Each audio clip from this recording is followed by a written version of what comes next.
Dr. Shange, are you back? Yes, I'm back. Well, I think the time is now 10:30. Let's begin. We are in the 40s on the audience, which is the number of my students in class. Good morning, everyone, and welcome to the University of Zululand. My name is Dr. Pedro Mzileni. I'm a lecturer of this course, SSGI 331. It's called Advanced Analysis of Organizational Development. Is offered to the third year level class in the Industrial Sociology TEF. I've got my students in the room and guests who have joined us from elsewhere. So wherever you are in the country or around the world, welcome. And I'm the lecturer of this course. So far, the course is right in the middle, Dr. Shange. And in our university and the department, we take our students through the process of developing a research paper at a third year level. So they are now busy, looking out for literature and also developing a research problem around this topic that you're going to be presenting on today. This is to prepare them for the postgraduate level so that they become very critically grounded researchers up into the future. So in this course called Advanced Analysis, we look at the post-industrial revolution terrain around the whole planet, particularly looking at how institutions have been designed by the rationale of capitalism. And in the past 3 weeks, we had a conversation about the university specifically, which is one of the topics for the research paper that they are developing. And in the university, in our analysis, we discovered that there is, an element of surplus value that corporate universities extract out of the labor, particularly of academics, administrators, and low-class, low-wage workers who are women, which is, the classic playbook of capitalism, which is to compartmentalize life, into race, gender, geography, geopolitical classifications, you name it, So for their research paper, they're going to be looking at this question. They're going to be looking at global higher education as a whole, how this labor question plays itself out in the colonies and also in the metropole, and how also does it play itself out in South Africa, in particular in relation to Black women who are doing labor in the university. In other words, the university is like any other industry under capitalism. It's not immune from the injustices and the darker side of capitalism. So I've invited Dr. Nombulelo Shange from the University of the Free State to come give this lecture, given her expertise, years of writing, teaching, speaking, and publishing on this topic and around these themes. And she's best placed to help us deliver this lecture. I kindly ask everyone, please, to be muted. I'm trying to look for these users. Okuhle, mute yourself.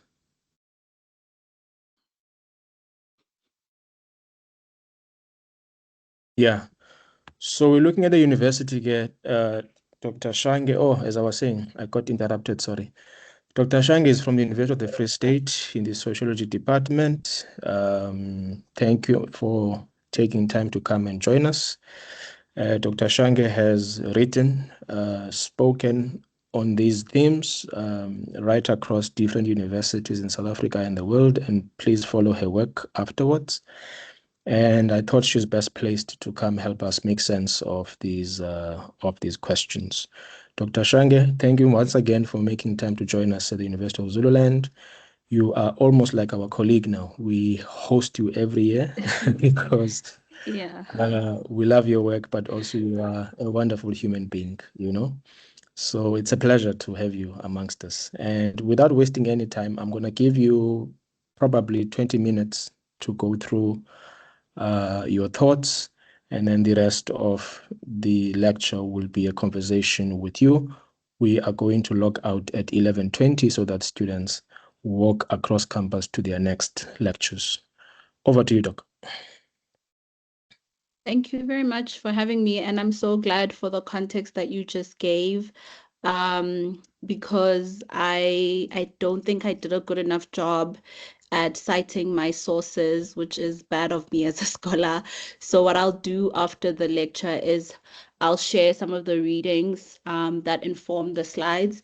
One of them is a very old book, so I'm not sure if it's available. It's a text by Mary Evans. But I think the work that I pull from her is more of the discourse that revolves around general Marxist feminism. So if students can get their hands on even other scholars' texts, I think that would still work out. But just maybe broadly before I start, other scholars that I refer to is myself as well. So I'll share some of the works that I've written that I pulled from to put this this theme together, as well as Amina Mama's discourse and bell hooks. I think broadly those are some of the key scholars that I pulled from. There might be other smaller ones, but those are the general main ones. And of course, also I pull from beyond my scholarship, I also pull from my own personal experiences, and we'll have a look at that a bit later on. And the importance of that is because feminist discourse isn't just about the public discourse. It's also about what happens to us as individuals in our private lives and how that intersects with, in this case, the type of scholars we become in higher education, the type of students we become, and all sorts of things. So broadly, my topic is Marxist feminism and emotional labor in higher education. I'm not going to go through a long time discussing Marxist discourse or even the Marxist feminism discourse. I'm assuming because it's third year students that we have a broad overview, hopefully even an in-depth overview of some of these things. But just very briefly to try and refresh us a little bit, we know that Marxism, and Karl Marx in particular in his writing, is writing about class struggle. One of the main ways that he frames it around is around labor. And as Dr. Mzileni alluded to earlier, that was because at the time there was this emergence of this industrial revolution. And so there were these concerns about how society was shifting and evolving. And of course, he also talks about the power relations, especially in the labor context. But through Marxist feminism, we're taught in some ways to think about Marx and Marxist scholarship in some kind of reading format. So the idea is that Marxist feminists want us to rather interpret what Marxist scholarship says to us, even beyond the confines of this first industrial revolution era that Karl Marx was analyzing.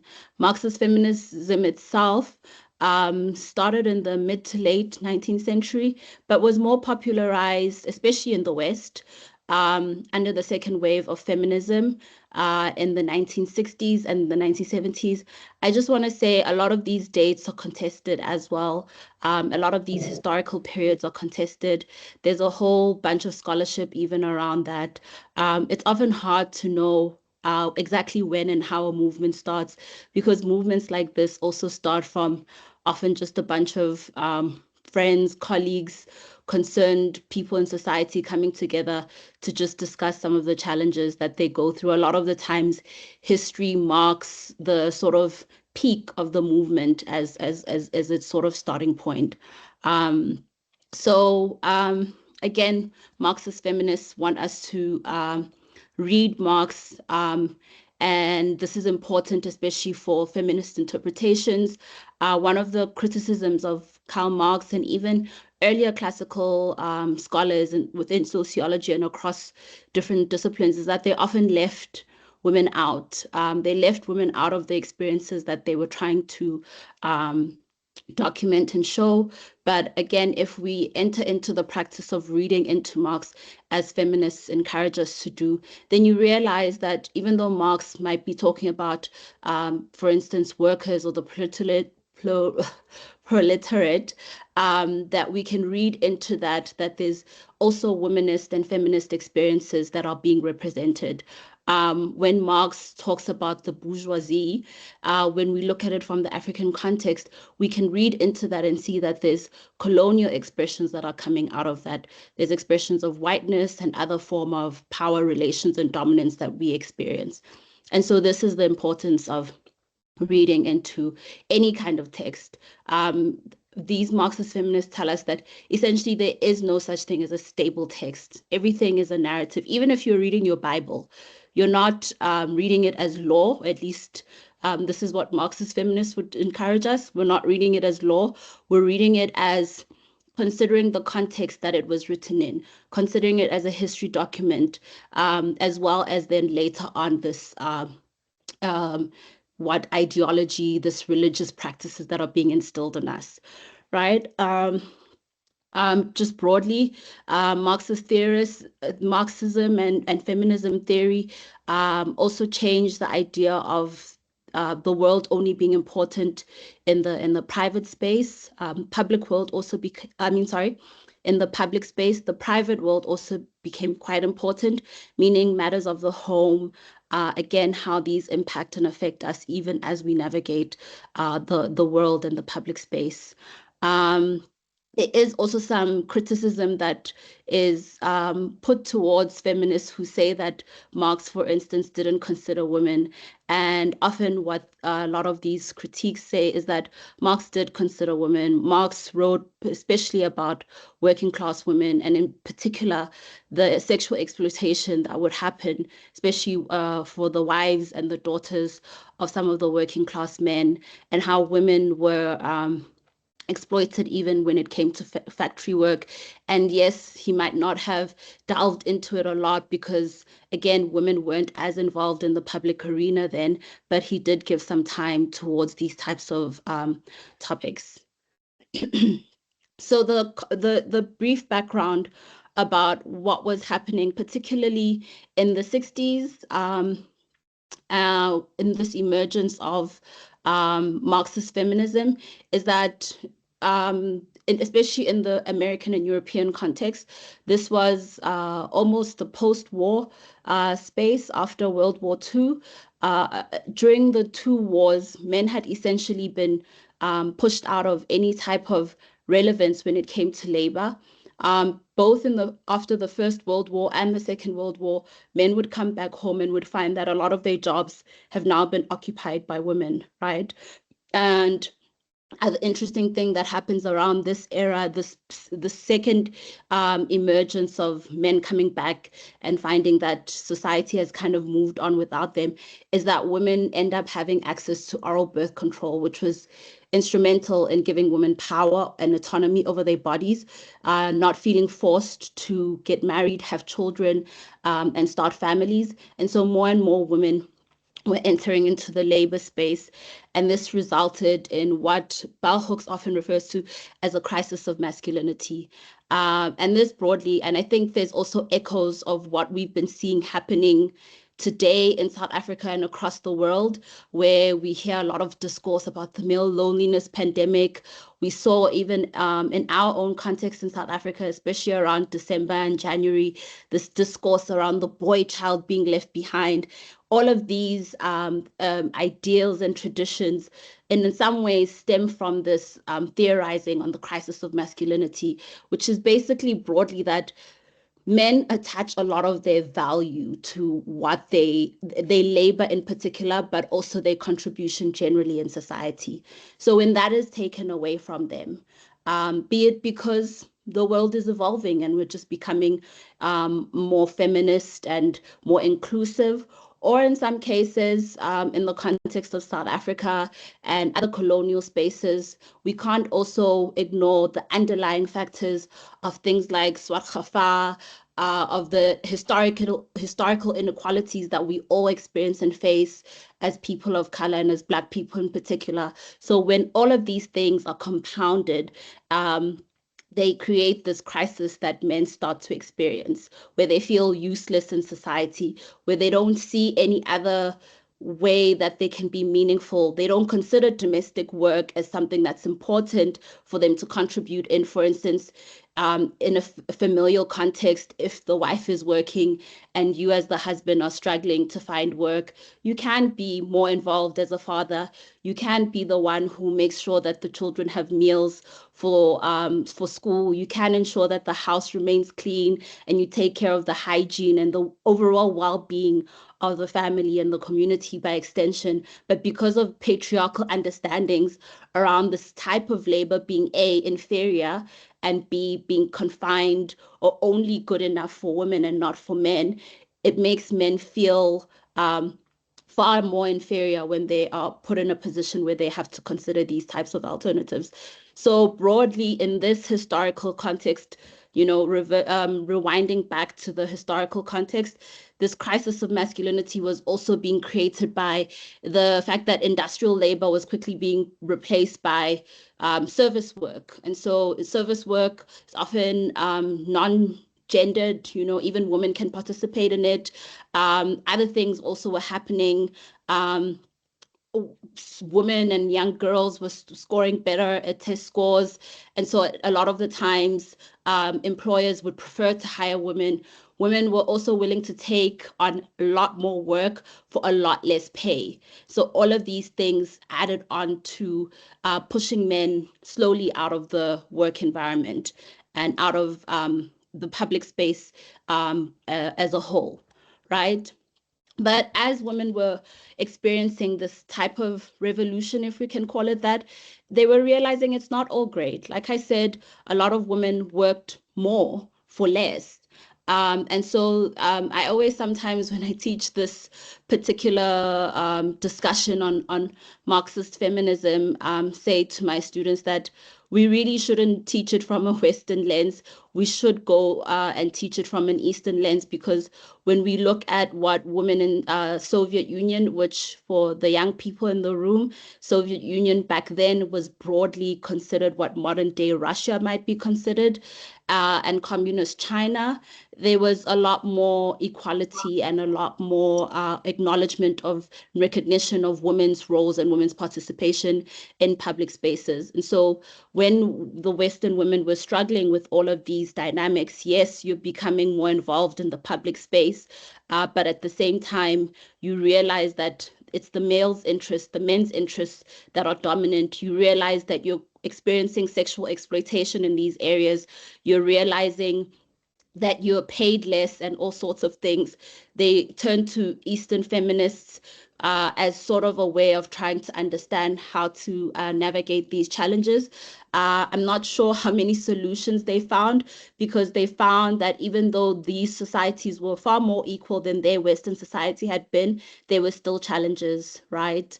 Women, even in these contexts, still had to contend with predominantly male-dominated spaces, especially when it came to agendas and what was deemed important. Things like child labor also, not child labor, sorry, child care and accessible or cheap child care was still a problem even for Eastern feminists, especially because those women were also paid less in that context. So having expensive childcare essentially meant that a lot of women had to pick between getting childcare or just going back home to becoming mothers themselves. We saw a similar emergence even in America, especially during the COVID-19 pandemic, because of how expensive childcare is in Western world. It's not like here in South Africa, where you can exploit a Black woman and pay them 100 Rand for the day and they take care of your child the entire day. There's certain guidelines and rules in a lot of Western countries. A lot of mothers in professional spaces, like important jobs that paid them quite well even, eventually had to decide to leave their work in order to take care of the children, because what was happening is that they were essentially working just to pay for childcare. And so they found Western feminists in this historical moment found similar challenges, found some lessons that they could learn from, but also found that there was similar types of inequality. Because of time, I don't want to get deeper into that. I want us to quickly look at the South African context. A lot of the times we're left out of this type of discourse, partly because outside of the general erasure that Africans go through when it comes to scholarship, if we are being honest, though, it's also because there was more of a racial tension that we were going through. The gendered discourse wasn't, I'm not going to say it wasn't as bad, but the main thing that was a unifying factor for people in South Africa and arguably in Africa was the oppression that they were experiencing from colonial and later on, in this case of South Africa, apartheid rule. But I've come up with just 2 or 3 examples to give us an overview of what was happening in our context during these similar eras, right? One example in terms of how we could argue, maybe not necessarily Marxist feminism, but feminist ideologies played themselves out in labor in the apartheid context, was the example of Shembe women who, because of their participation in the Shembe Church, and you'll remember this is a colonial period, worshipping any other religions or prophets outside of Jesus and the Christian gods was deemed illegal. Later on, these types of things were codified even later on in apartheid with things like the Suppression of Witchcraft Act. And so a lot of women were finding themselves either being fired from their work, being beaten up by their husbands for participating in the Shembe Church, and the idea there being you're putting the family at risk. If the church finds out that you're following this Isaiah Shembe person, we could end up being kicked off our land. You could end up losing your job. I could end up losing my job. And so Shembe women came together under the consultation of Isaiah Shembe to say, well, we have all of these practices and these traditions that we still have access to all these knowledges when it comes to arts and crafts in particular. Why don't we create new communities, new alternatives to work? And if any of you have ever visited Durban beachfront in South Beach, and you've seen the women who sit with uhlali and different types of beadwork and okansi and all these weird and wonderful, amazing constructions. That tradition started off from this era and this dialogue, where eventually they said, the work that we do for white people is indignified work. We're domestic workers. We're cleaning up after them. This work is far more empowering. It can give us more money. And it's also a way for us to tap into our skills and to tap into our knowledges. Another example is two organizations that I want to briefly talk about. And they organized around similar issues that women in South Africa today organize around. It's housing, bread and butter issues, and a little bit later on in the 80s and the 90s, things like HIV/AIDS as well. And so there was this construction in the early 1900s and 1913 in particular, called the Black Women's League, and it was by Charlotte McLege. And she was essentially challenging the idea that women weren't allowed full representation in the ANC. And you remember also ANC's early formation had also very strong labor kind of inspiration behind it. So excluding women from this political formation, in a way, wasn't just excluding them for politics, it was also in a way excluding them from labor and certain labor traditions. Similar movement was the Alexandra Women's Council, and these groups, like I said, just championed normal everyday challenges that women and the Black community in particular were experiencing. But beyond that, they, just like the Shembe women, created alternatives, right? And pulled more on self-reliance. And one of the things that they focused on was traditional beer brewing, shebeens, and stokvels. This social fiber that these women were creating was threatened in the late 1940s when forced removals came, especially to Alexandra Township. This is one of the few cases where forced removals was successfully resisted, and yet there's not very much that's known about how these women mobilized, how they resisted forced removals from a formidable and powerful force like the apartheid government. But in doing that, they were able to maintain the social fiber of that community and would often go out and beat up the men who would refuse to drink in their shebeens and preferred Western alcohol, because again, they saw this as a weakness, a weakening of this important social fiber. They were trying to find ways to keep Black money within Black community. If you think about the local traditions of even spaza shops and all those sorts of things, this is where those types of things come from. Very briefly, we're now moving on to the higher education space. I'm sorry for rushing, but because of time, there's so much to deal with. Next time, Pedro must invite me for the entire week so that we can go step by step. I want us to have a quick, slightly more interactive exercise. I'm assuming we all understand and know who the main stakeholders are in the university space. I want us, based on our understanding of Marx and Marxist scholarship, to try and identify where do they fall. So for instance, where do lecturers fall? Are they bourgeoisies or are they the proletariat? Where do cleaners fall? Where does top management fall? Can we just do that exercise quickly? Can I have people maybe unmute their mics? Let's start with lecturers because they're right at the top. They are bourgeoisies. Lecturers are bourgeoisies. I don't know that I agree.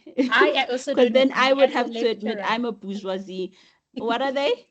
As a lecturer, I disagree. I think they're the proletariat.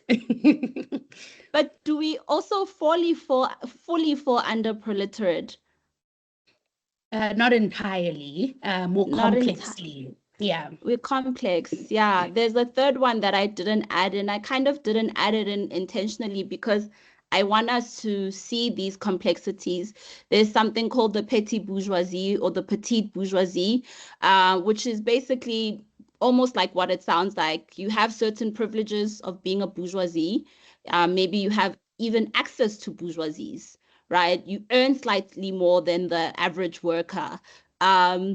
You are in spaces that are slightly more elevated, but you're not also fully emancipated like how the bourgeoisies are. You're probably one medical emergency away from being chucked into being a proletariat yourself. You're probably one social crisis away from being chucked into a proletariat yourself. So you in like this weird ambiguous space. But who else would like to add on, and where do you want us to put lecturers? Gun to our heads. We have to pick where lecturers go. Where do we put them? Latoya,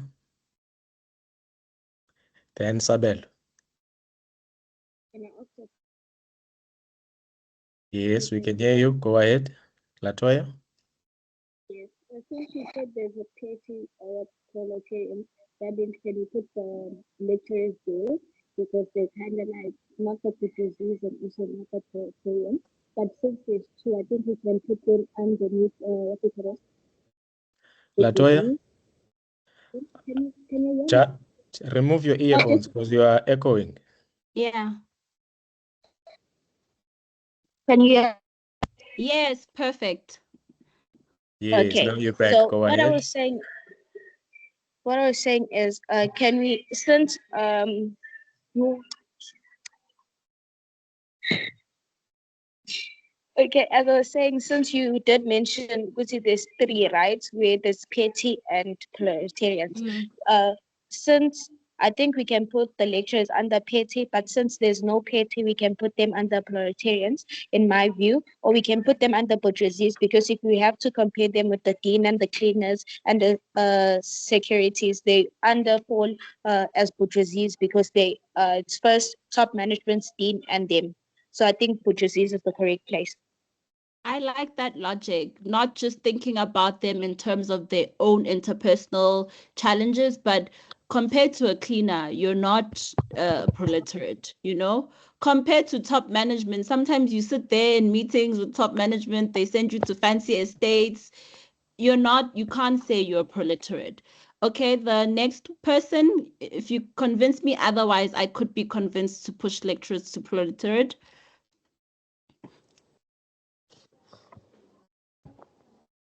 Or you just want to reiterate why we should be bourgeoisies? Stolisa, you can go ahead. Thank you. Thank you so much, colleagues. I'm connecting from MUT, Sure. Dr. Esmania, even though I'm not in your field, I'm in agriculture. But Yes. then it's fascinating. Because even myself, I'm a lecturer, I would say most definitely currently, we are definitely not in bourgeoisie. But maybe the older generation operated on the apartheid system. Then those ones were indeed falling on the bourgeoisie side. But us, now, because of the new changes on the system, most of benefits are being taken away. What is expected is a lot of work that comes from you pushing publication, this and that, always under stress. So definitely right now, we cannot say we are on the bourgeoisie side. That is my observation. I love that logic, because you've factored in the historical timeline, but because it's the students' class and the students' last word was that we're bourgeoisies, will put us here for now. But I like that logic, because if you look at a lecturer 20 years ago, I would even comfortably say put them under bourgeoisie, but so much has changed now. We earn less. There's a lot more expectations on what we need to produce and what we need to do.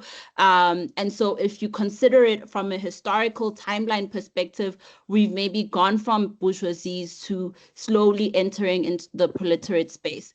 Can we do the next one? And I think some of these ones will be easier. Cleaner? Anyone? Just shout. Nondumiso.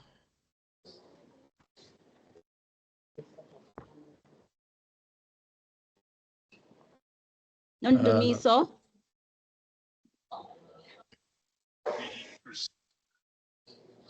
Hello? Hi, you guys are eating into my time. You mustn't complain and say I went over time. Nondumiso is struggling to speak. Sabelo?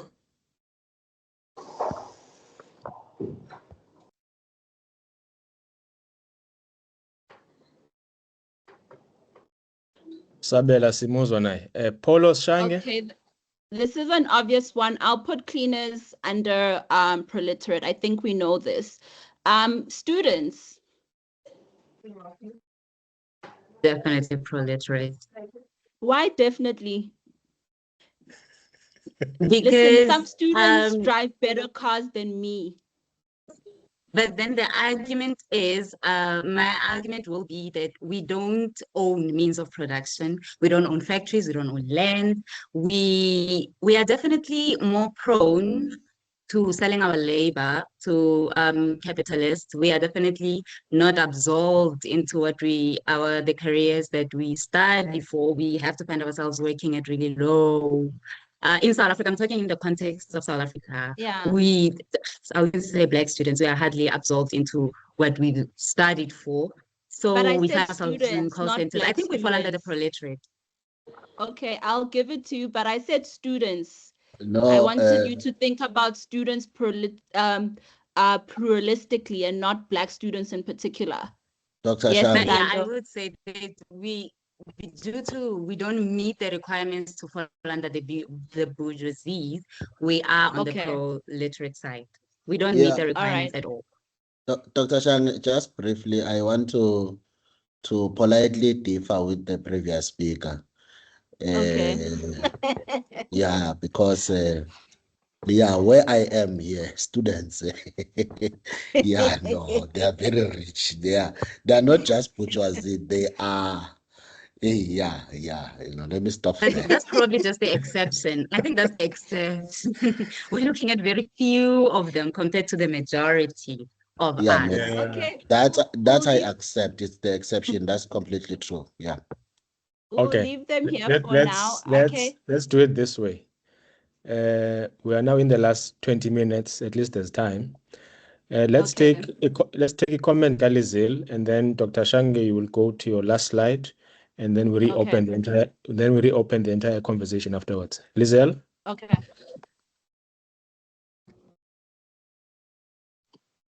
Can you guys hear me? Yebo.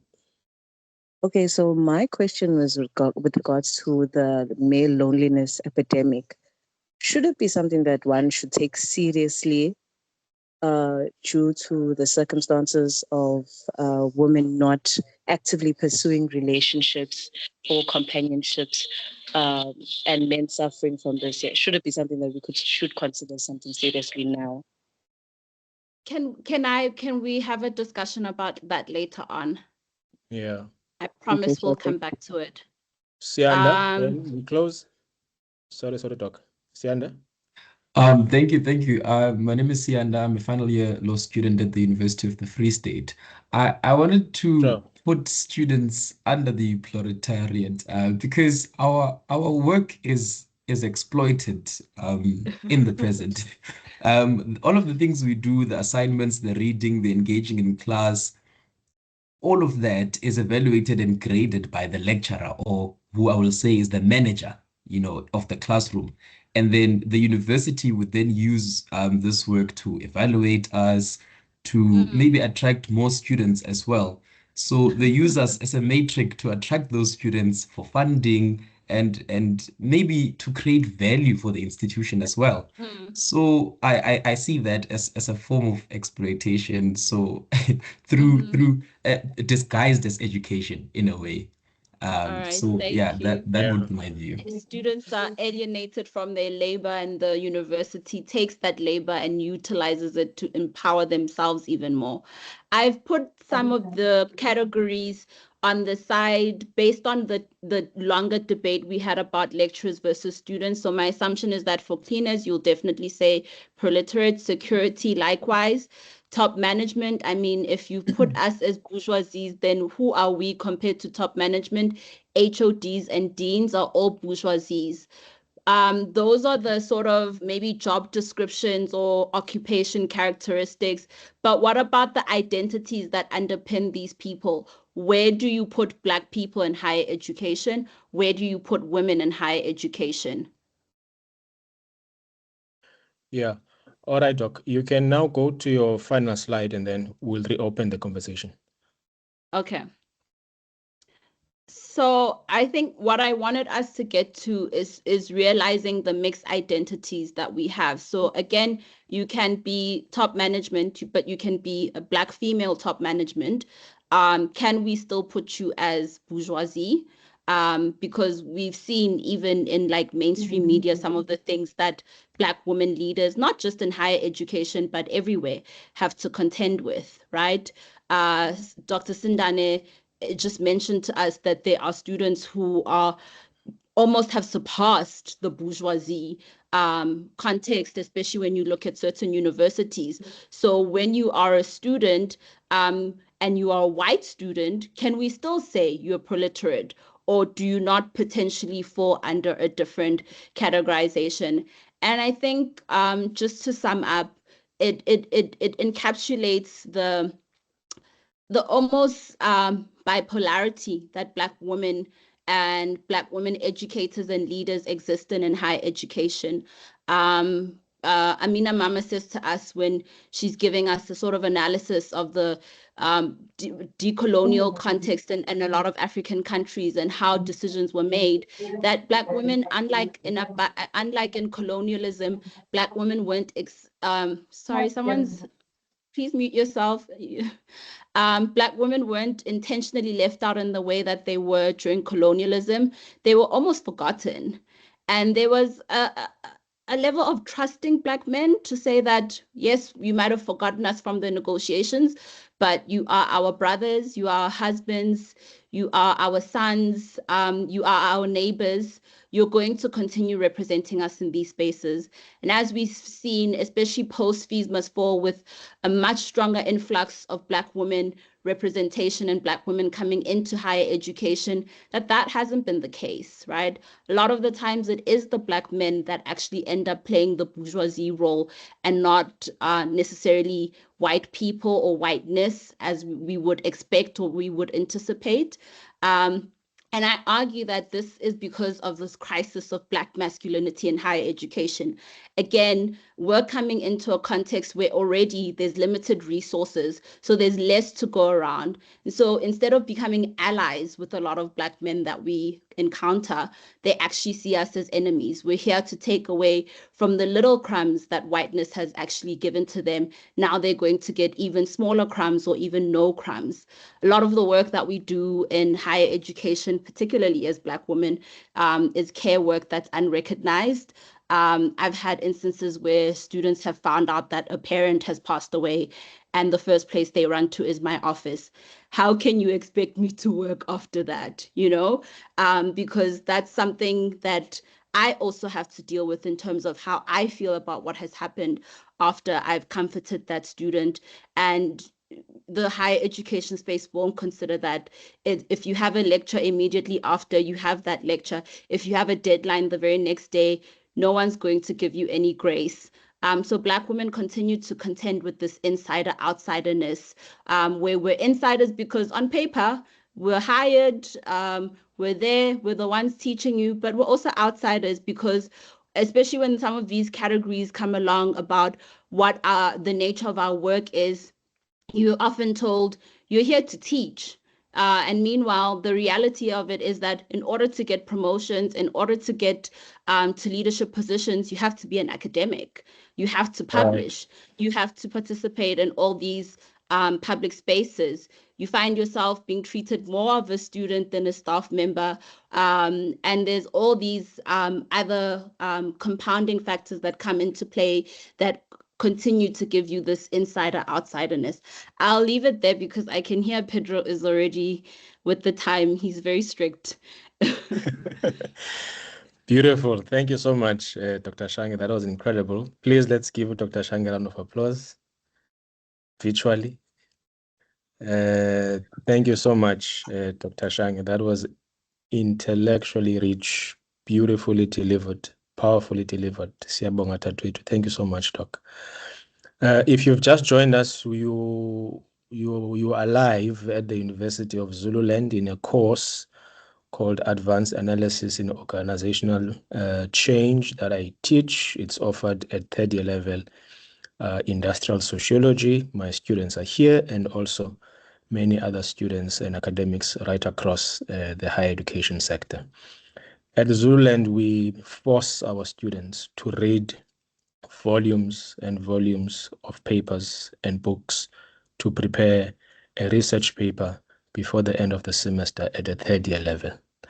We lean more towards zero tolerance towards ChatGPT, colleagues, but obviously, these things are there, they are in place. My students know about them, but they just choose to avoid them, to do the harder work of sitting in the library, listening to Dr. Shange's work, reading her work, and writing down the paper in their own way and insights. At the moment, Dr. Shange, my students are reading a paper written by Dr. Babala Makupwana,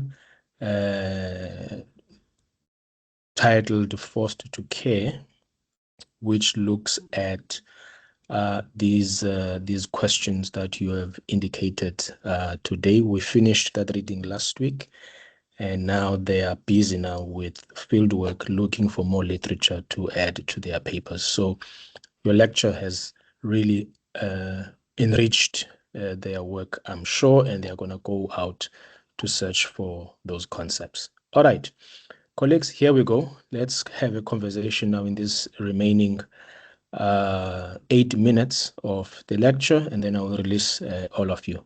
So here's how we're going to do it. I will require straightforward, brief questions and comments to Dr. Shange.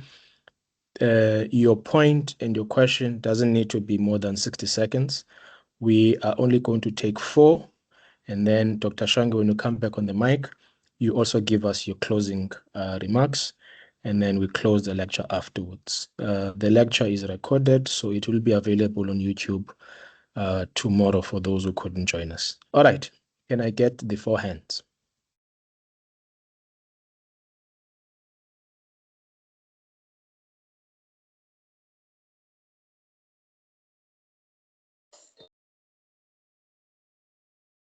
Let's see. All right, Kanye? So I want to revert back to my question with regard to the loneliness, the male loneliness epidemic, right?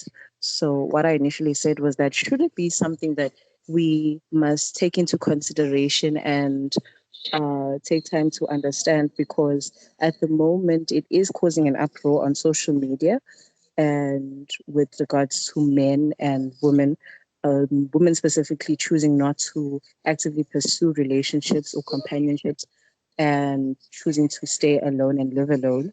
Now, should that there be something that we should look out for, or should it be something that we could kind of like ignore for the time being?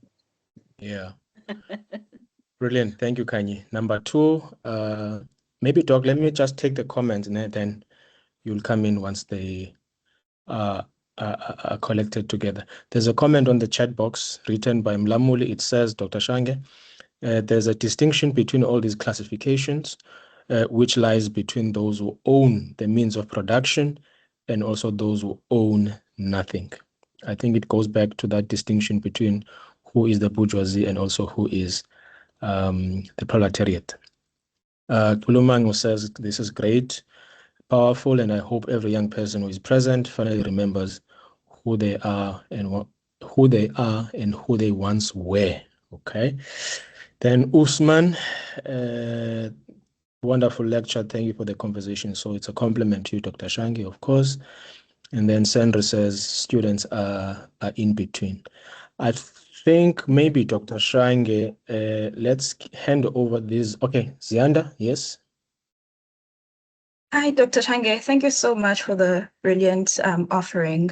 I wanted to make a comment on the bourgeoisie conversation. And I think we exist in a dichotomy, especially as historically marginalized people, especially as women, Black in the academic space. And I'll make an example. As an emerging scholar, you would get invited into these conferences. However, you need to pay your way into those spaces. So itikiti likhona, you have access, the door is open. However, I cannot make it through the door because I don't have the means to get through the door. And so we exist in that dichotomy. And also, even if these spaces are open to us, and I'm coming from the context of UCT, the spaces are open for us. However, even in those spaces, there are struggles. We're faced with historic debt. You constantly have to fight, even with your mental health, even contestation of identity and belonging in those spaces. And so I think nuance is important, and also intersectionality is important when we consider these conversations. Thanks. Beautiful. Thank you so much. All right. I think, Dr. Shange, that's all from the floor. I'm sorry to the comments and the other hands that I couldn't get to because of time. Maybe to close it off, Dr. Shange, going straight back to Kanye's question around, how capitalism, dismembers communities, it dismembers families, it divides people according to race, to gender. Like, it doesn't allow us to be a working class that is united to wage a class struggle to destroy capitalism as the proletariat ultimately. So just close it there for us as, the technique of Marxist feminism to achieve freedom for women and for all humanity. Yeah, Yeah, so on the question of, I think you've kind of answered it, Dr. Mzileni. Obviously, it is something that we need to concern ourselves with sociologists. We need to concern ourselves with anything that changes our society. But we at the same time need to also track where these traditions come from. The male loneliness pandemic, or the boy child being left behind, which is the version of it that is, I guess, the South African version. Again, I think I said it very passingly during the lecture, exists in the traditions of Swat Khafa, which is how Black men were seen as inferior, eroded, just to make them feel meaningless and useless, so that they can almost become labor that is very easy to manipulate as well. They can almost become these things that the colonial powers can control. My contention with it, of course, is that often when these conversations are had, they're placed at the feet of Black women. No one has sacrificed more for Black men than Black women have, often to our own detriment. And so, yes, we must have the conversations, but we must also tell the truth about it when we have these conversations. And I think, Zianda, you have perfectly encapsulated what my closing was going to be. And it's that we need to consider the nuances of these contexts that we exist in. It's sometimes often easy to walk into a higher education space and feel like you can trust a Black man because you believe that you come from the same experiences, and maybe you do, and that person ends up being your undoing.